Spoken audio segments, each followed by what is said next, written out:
प्यारे बच्चों, विज्ञान की ऑनलाइन क्लास में आपका स्वागत है। इसे विज्ञान कक्षा। विज्ञान का मतलब होता है विशेष जानकारी। वि का अर्थ होता है विशेष, ज्ञान का मतलब होता है जानकारी। किसी विषय वस्तु के बारे में विशेष जानकारी रखना विज्ञान कहलाता है। या किसी विषय वस्तु के बारे में क्रमबद्ध, सुव्यवस्थित,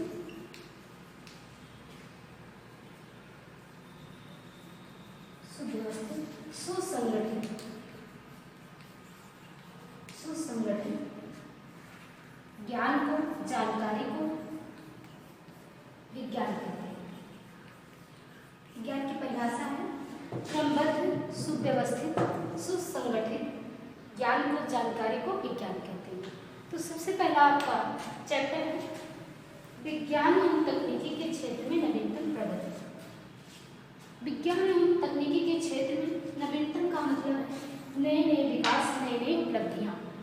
जो विज्ञान एवं तकनीकी के क्षेत्र में नए नए आविष्कार हुए, नए नए विकास हुए, उसके बारे में हम पढ़ेंगे। विज्ञान एवं तकनीकी के क्षेत्र में नए नए वैज्ञानिक शोध जैसे संचार के क्षेत्र में,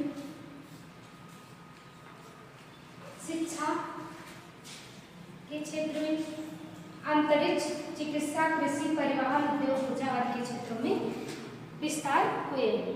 तो सबसे पहला आपका जो टॉपिक आता है संचार के क्षेत्र। आपका पहला टॉपिक है बेटा संचार के क्षेत्र। संचार के क्षेत्र। संचार का मतलब होता है बेटा कि हम अपनी बातों को एक स्थान से दूसरे स्थान तक पहुंचाएं, या अपनी बातों को एक स्थान से दूसरे स्थान तक पहुंचाना है, क्या कहलाता है संचार। तो आपको पता है कि पहले अपनी बात को एक स्थान से दूसरे स्थान तक किस प्रकार से पहुंचाया जाता था, उसके क्या माध्यम थे। पत्र के द्वारा या अन्य संसाधनों और अन्य माध्यमों के द्वारा पहुंचाया जाता है।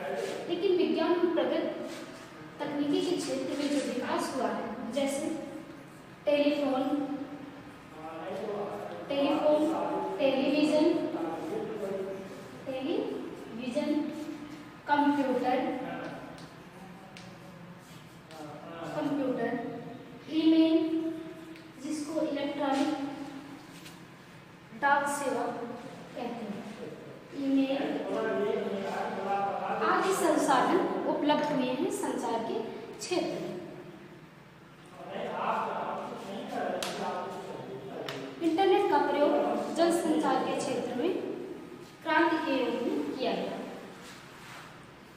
नेक्स्ट टॉपिक आपका आता है शिक्षा के क्षेत्र। दूसरा है शिक्षा के क्षेत्र।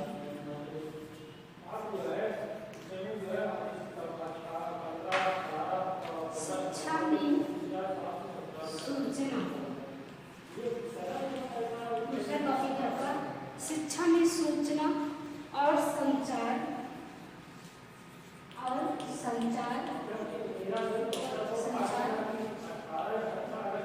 प्रौद्योगिकी के क्षेत्र। शिक्षा में जो सुधार आया, शिक्षा के क्षेत्र में विज्ञान तकनीकी का जो विकास हुआ है, वो शिक्षा के क्षेत्र में शिक्षा के स्तर को सुधारने के लिए ICT, जिसे कहते हैं इंफॉर्मेशन ICT का फुल फॉर्म है बेटा इंफॉर्मेशन कम्युनिकेशन टेक्नोलॉजी। ICT योजना का शुरुआत दिसंबर 2004 में किया गया। दिसंबर 2004 में ICT योजना का निर्माण किया गया, इंफॉर्मेशन कम्युनिकेशन टेक्नोलॉजी, जो कि शिक्षा के क्षेत्र में शिक्षा के स्तर को सुधारने के लिए यह योजना लागू की गई, जिसमें स्टूडेंट्स को, छात्र को ICT के अंतर्गत स्मार्ट स्कूलों, ई किताबों का प्रयोग में बढ़ावा दिया गया। ऑनलाइन क्लासेस के लिए एडवांस कॉलेजों में ऑनलाइन क्लासेस के लिए बुकें और इस तरीके से टेक्निक डेवलप की गई। अब आपका आता है नेक्स्ट टॉपिक बेटा, अंतरिक्ष के क्षेत्र। थर्ड है आपका अंतरिक्ष। अंतरिक्ष क्या है बेटा? जैसा कि आप अभी तक जानते हैं कि पृथ्वी से आसमान तक के जो हम देख रहे हैं क्षेत्र, इसके बाद का जो क्षेत्र है जिसे ब्रह्मांड कहते हैं, जिसमें नक्षत्र व उपग्रह ग्रह उपस्थित होते हैं, उन्हें हम अंतरिक्ष कहते हैं। हमें पहले नहीं पता था कि अंतरिक्ष भी कोई क्षेत्र है। ये आविष्कार के बाद पता चला कि अंतरिक्ष भी कोई क्षेत्र है जहाँ पर ग्रह उपग्रह उपस्थित होते हैं। तो भारतीय अंतरिक्ष का जो शुरुआत हुआ वो 1962 ईस्वी में डॉक्टर विक्रम साराभाई की अध्यक्षता में हुआ। डॉक्टर विक्रम ये भारतीय अंतरिक्ष के जनक माने जाते हैं। डॉक्टर विक्रम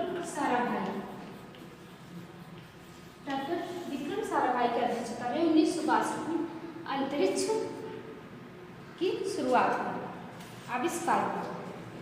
डॉक्टर विक्रम साराभाई को भारतीय अंतरिक्ष का जनक कहा जाता है। इस अनुसंधान समिति, भारतीय अंतरिक्ष अनुसंधान समिति का गठन हुआ, जिसे ISRO Indian space research organisation, Indian space research organisation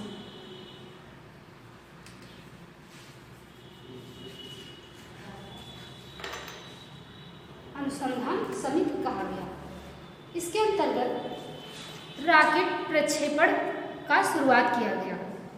अंतरिक्ष प्रौद्योगिकी के क्षेत्र में इस तरीके के प्रक्षेपण का निर्माण किया गया।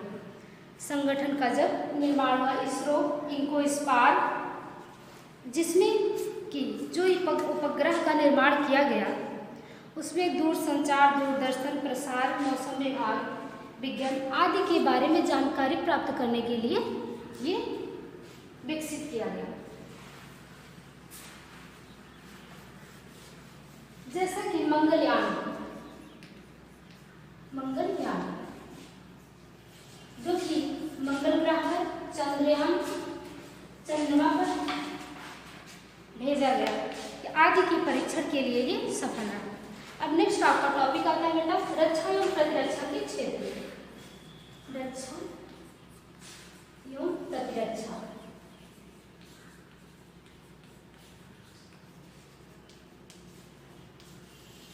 रक्षा एवं प्रतिरक्षा के क्षेत्र में इसमें हमारे देश में बहुत सी राष्ट्रीय सुरक्षा के क्षेत्र में उन्नत की विज्ञान एवं तकनीकी, जो कि भारतीय रक्षा एवं प्रतिरक्षा की नीति के अंतर्गत अनुसंधान हमारे देश के सुरक्षा एवं प्रतिरक्षा के लिए ये लागू किया गया या विकसित किया गया, जिसे अनुसंधान का विकास गठन किया गया। DRDO नाम दिया। इसे कहते हैं defence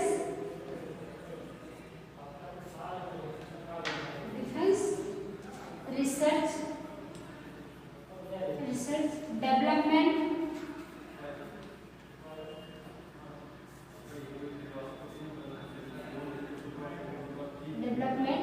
organisation. Defence research development organisation DRDO का प्रभार। यहाँ अनुसंधान विकास संगठन का गठन किया गया रक्षा एवं प्रतिरक्षा के लिए, हमारे देश की सुरक्षा के लिए, जिसमें अनेक तरह की मिसाइल, युद्धपोत विमान, प्रक्षेपास्त्र, ब्रह्मोस जैसे सुपरसोनिक मिसाइलों का गठन किया गया। अब एक नाम आता है एपीजे अब्दुल कलाम, जो कि